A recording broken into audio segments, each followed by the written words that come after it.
Yeah. Maybe you wonder how this guy has all the time stuff to tell. I wonder too. And I also wonder, is there any time to tell all the things? Probably not.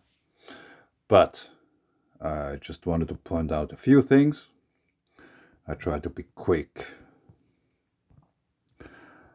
We are in Nepal somewhere. And ooh, that's the Himalayas. Let's go somewhere like south, because here the landscape is quite flat, and then it starts to rise to the mountains. And I was thinking about distances and heights. So let's just assume that this is probably, I don't know, 400 meters above sea level or something. Probably even less. And here, Mount Everest and all those kinds. So we assume that the height difference between those snow-topped mountains and this here is at least somewhat 6,000 meters. At least. So let's measure. Here from the valley somewhere at point to the hilltop, 120 kilometers approximately, somewhat, in order to reach a height difference from about 6,000 meters. So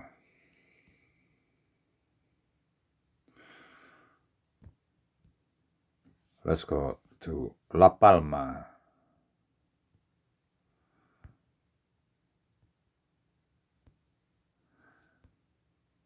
Let's switch on everything what we want to know. Clean everything. So probably they want to tell us how high it is.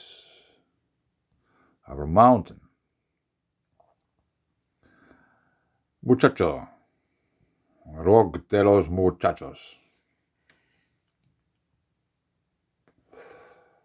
2,500 meters above sea level. Okay. If we zoom out a bit, maybe a bit more, you notice that the sea here is quite dark, which indicates it's deep. It's about 4,000 meters deep, approximately. And here we have 2,500 meters, approximately. So we have about 6,500 meters from top to bottom. Let's measure. At point, somewhere here where it's dark, to the top of a mountain. 45 kilometers.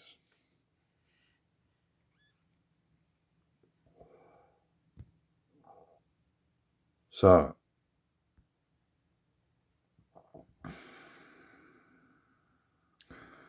let me draw. I'm a really bad drawer. Everest. Go somewhere like that. Palma.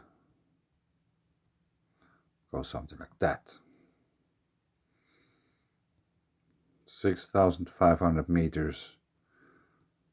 45 kilometers. Height differential. 6,500 meters. Height differential. Distance 120 kilometers.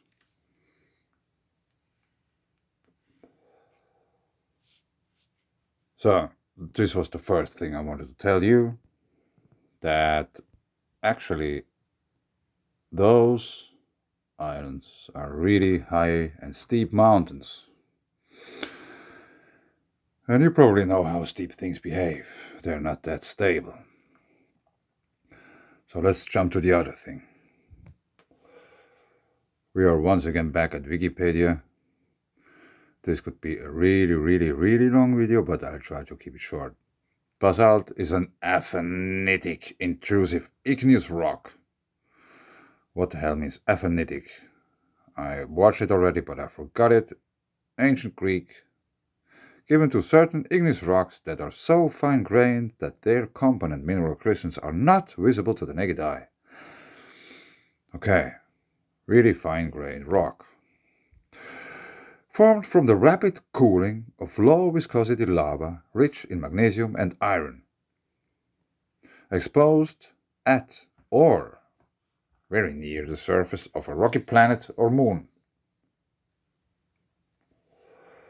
More than 90% of all volcanic rock on Earth is basalt. So, where does the other rock come from? Just asking if, according to mainstream science, Newtonian science,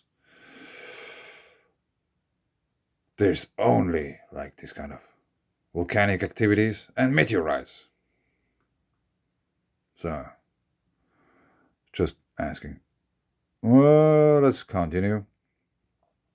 The eruption of basalt lava is observed by geologists about 20 volcanoes per year. Basalt is also an important rock type in other planetary bodies in the solar system. For example, the bulk of the plains of Venus, which cover about 80% of the surface, are basaltic.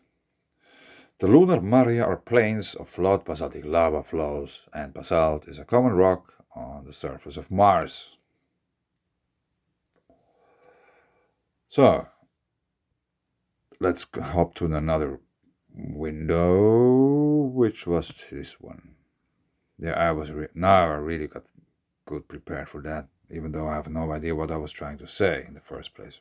But I try to remember. Lava is magma once it has been expelled from the interior of a terrestrial planet, such as Earth or a moon, onto its surface. Lava may be erupted at a volcano or through a fracture in the crust. Now, I don't know what's the difference. It comes from the ground, so it may be a volcano too. On land or under sea, usually at temperatures from 800 to 1200 degrees Celsius. The volcanic rock resulting from subsequent cooling is also often called lava. So, we have temperatures here, 1200 degrees, which seems to be one of the highest. And suppose it's like really where it's hot. So it's probably not at the surface of some lava stream. It might be more on the bottom, or like, because it's cooling, like when it comes to the air. Manganese. Yeah, next theme. I said I would try to pick quickly. Manganese is a chemical element with a symbol Mn and an atomic number 25. It is hard, brittle, silvery metal often found in minerals in combination with iron. Manganese is a transition metal with a multifaceted array of industrial alloy uses, particularly in stainless steels. It improves strength, workability, and resistance to wear. Manganese oxide is used as an oxidizing agent, as a rubber additive, in glass-making, fertilizers, and ceramics. Manganese sulfate can be used as a fungicide. So, let's see how much temperature it takes that it melts.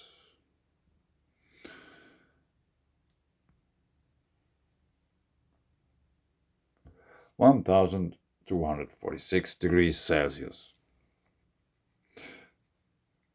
which seems to be above the temperature of lava. I don't know, maybe there's somewhere on Earth a volcano, or in our planetary system where is like much hotter lava coming out. But obviously on Earth, 1200 degrees is the upper end of the heat of lava. Let's jump to the next picture, which is this one. This I took by myself. My beloved plasma rocks, like I call them. There is this molten metal on top of the rock. And I really would like to know what kind of metal it is. It doesn't seem to be rusty, because here in Finland there are many, many, many rocks which are really, really rusty because there's so much iron in them. This doesn't seem to rust in a way. And it's grayish, silvery, and, it might be manganese. I don't know. I'm just guessing. So if it's manganese, then we need temperatures more than 1200 degrees, which is the maximum of lava. On top of that, we need it on top of a surface of a rock. So, and furthermore, there's not one single volcano in Finland. Yeah, let's show me this too. Wait a second. Yeah. Where this blue thing is approximately the plasma rock site. Volcano, Iceland.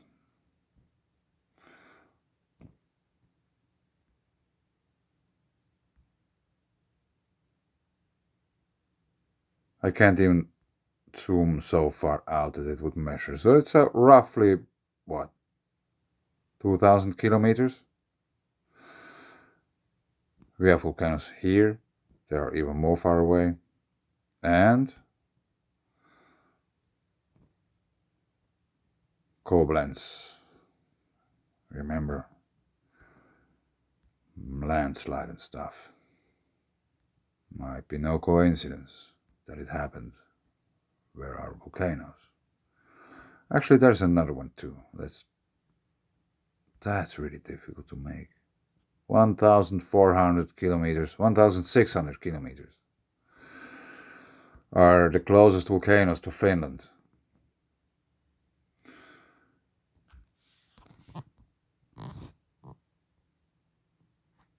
And still, we have molten metal on top of a rock in a land with no volcanic activity whatsoever. I'm still claiming, and Andrew Hall too. This was made by a lightning bolt and not through whatever seismic volcanic activity. It's just a plain wrong theory. Furthermore, there's no proof for it that there would be this kind of seismic activity, volcanic activity. Here was electricity involved, and there was a whole lot of electricity involved. Earth is a capacitor in space.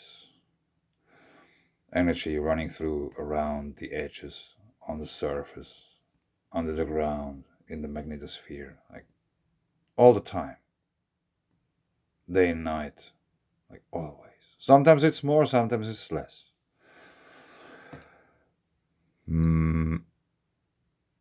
Yeah.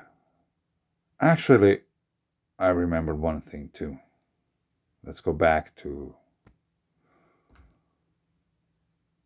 this one. No, actually not. Let's go to Google Earth.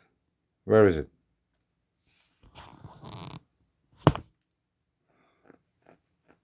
So, La Palma, let's go back to La Palma again.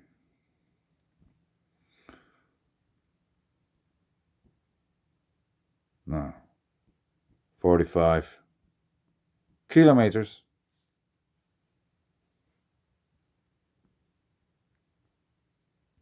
In order to reach about 6,000 500 meters in height differential. Imagine this would be drawn nicely. That's the island, La Palma. There's magma chambers underneath. They don't stop here, they go out to the sea. So, I just, today, when I was watching this live stream, thought about something. There's magma rising, so there's heat. There's, let's use another color. There's the ocean, lake, sea, water. This stuff here. The heat will penetrate through that. It will penetrate through that. It will penetrate through that. Usually, I have to start again because I pushed the wrong button.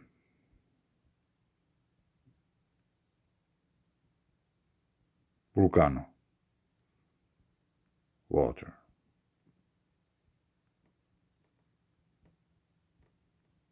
Yeah, that looks crazy. Anyway.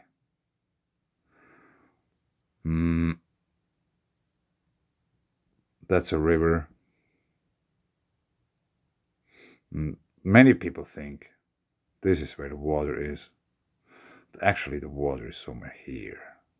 That's the whole water column.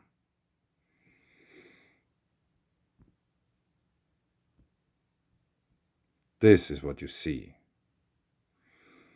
It's like the tip of the iceberg. But I try to somehow explain what I thought about today is that this is the island which is above the water. There is somewhere this magma chamber underneath.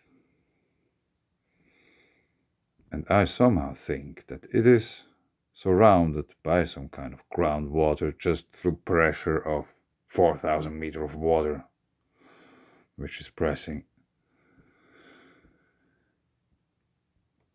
towards the rock from all sides. Like if I would be into numbers, like I could tell you how much pressure works here on the button in 4,000 meters depth. But I don't know, and I don't care. It's just a whole lot of pressure, which probably pushes the water into the inside of the rock. Which basically means it can already, inside of the mountain, have this chemical reaction, what they fear it will have when it reaches the sea. And it can probably be quite explosive if all of a sudden the water reaches the magma under the ground somewhere. Yeah, that's it. Now I will shut up.